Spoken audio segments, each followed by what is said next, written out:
At the edge of Beverly Hills stood the towering Devereaux mansion, its cold marble walls whispered pride, power, and silence.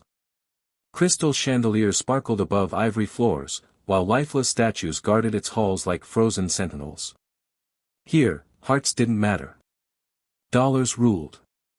The king of this palace was Grayson Devereaux, 35-year-old billionaire tech genius. Brilliant. Ruthless. Calculated. He built software that disrupted industries, and treated people the same way, useful or disposable. And to him, Maria Alvarez was just the maid. Maria, a quiet 26-year-old Mexican-American woman, worked with grace and humility. She arrived early, cleaned silently, cooked with love, and left without noise. There was intelligence in her eyes, but her head always stayed bowed. Grayson often mocked her. Imitated her accent. Called her names like the silent ghost. She never responded. Not with words, anyway. The mockery becomes a challenge. One evening, during a cocktail party with his elite tech buddies, Grayson smirked and turned to Maria. Maria. Suppose you were running my billion-dollar company, what's the first decision you'd make? Laughter erupted. Grayson added, maybe open a taco truck chain. The guests roared. But Maria didn't flinch.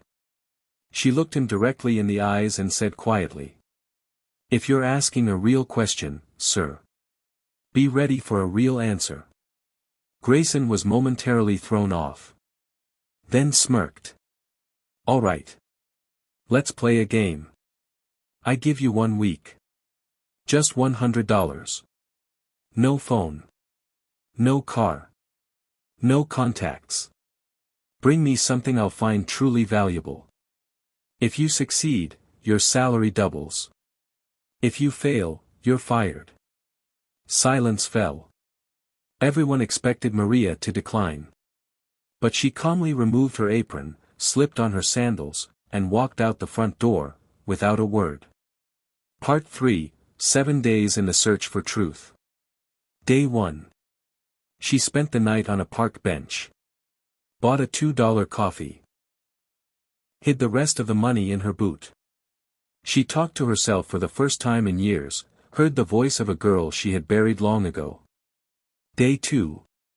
She bought a plastic chair and a cardboard sign.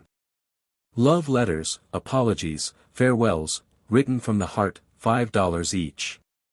She wrote 18 deeply emotional letters that day, for strangers trying to say what they couldn't put into words. She made $90. Day 3. She volunteered at a rehabilitation center, writing letters for patients. One blind man whispered.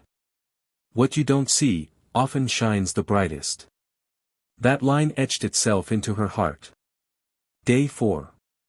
She visited a church archive in search of old newspapers. An elderly clerk studied her face and murmured. Your eyes, they look just like Emily's. She used to work for the Devereaux, and then vanished. Maria's heart pounded. Emily. Could she be her mother? Was this challenge not just a game, but a doorway to a buried truth? Day 5. She used her savings to buy a used iPad. Stayed up all night filming people no one noticed. Janitors. Street vendors. Retired teachers. Disabled children.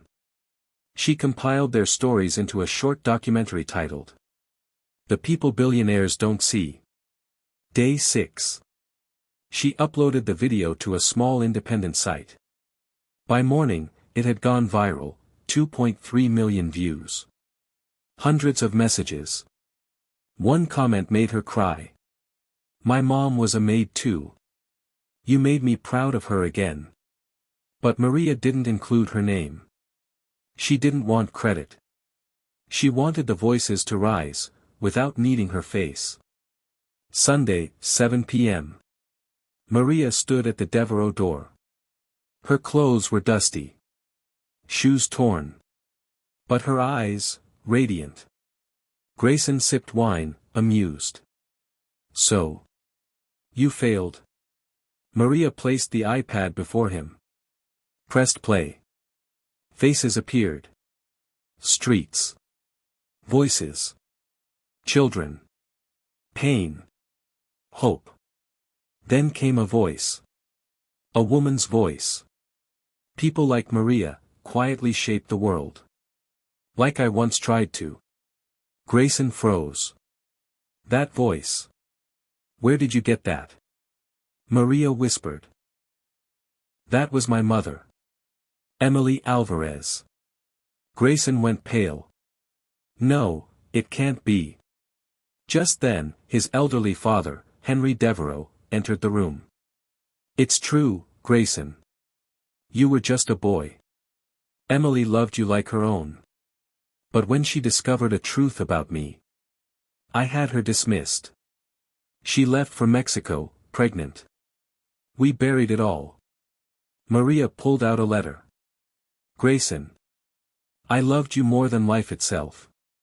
But your father's lie left me no choice. It was Emily's farewell, left in the church archive. A voice long silenced. Finally heard.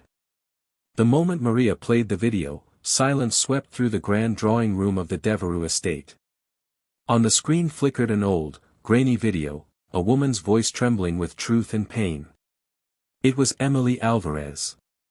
Maria's mother. Grayson Devereaux, proud, arrogant, heir to a billion-dollar empire, stood frozen, his smug confidence draining from his face. His father, Henry Devereaux, the stoic patriarch, sat down slowly, as though gravity had just remembered to act on him. Maria's voice cut through the silence. My mother knew your secret, Mr. Devereaux, the one that changed her life forever. What did she know that scared you so much? Henry looked up slowly, his eyes hollow with regret. He sighed. You deserve to know everything. Warning: the 1996 secret. Henry's voice trembled as he began. Your mother wasn't just a maid. Emily was, the woman I loved. But I was already married. When she got pregnant, my family panicked. My father forced her out, said it would destroy the company's image. But Emily, she had already given birth. To you. Maria stepped back in shock. What are you saying? Henry lowered his head. We took her silence for granted. We registered Grayson under my wife's name, but you were mine too. You and Grayson, your siblings. The room shattered. Grayson's voice cracked. What? That can't be. Henry continued, shame filling every word. Emily kept quiet. But when you were old enough to speak, when you started calling Grayson brother, people began to notice. One day, she came to my office. She said she would tell the truth. That night, we fired her. We erased her. Maria stood motionless, her hands clenched, her eyes filled with fire and tears. So all this time, I wasn't just the maid's daughter. I'm your daughter. Grayson's half-sister. Grayson's voice cracked. You're my. Maria raised her hand, stopping him. Don't say it. You looked down on me. Mocked me. Treated me like dirt. But I forgive you. Not because you deserve it, but because my mother taught me strength, not hatred. She turned and walked out, leaving the men behind, crumbling under the weight of the truth. 1 year later. Maria is now a renowned human rights journalist in the U.S. Her documentaries are shown at the United Nations, giving a voice to maids, servants, and oppressed women around the world. She's also the founder of the Emily Foundation, which funds education for the children of domestic workers and supports women who have suffered abuse while working in elite homes. The once grand Devereaux Mansion.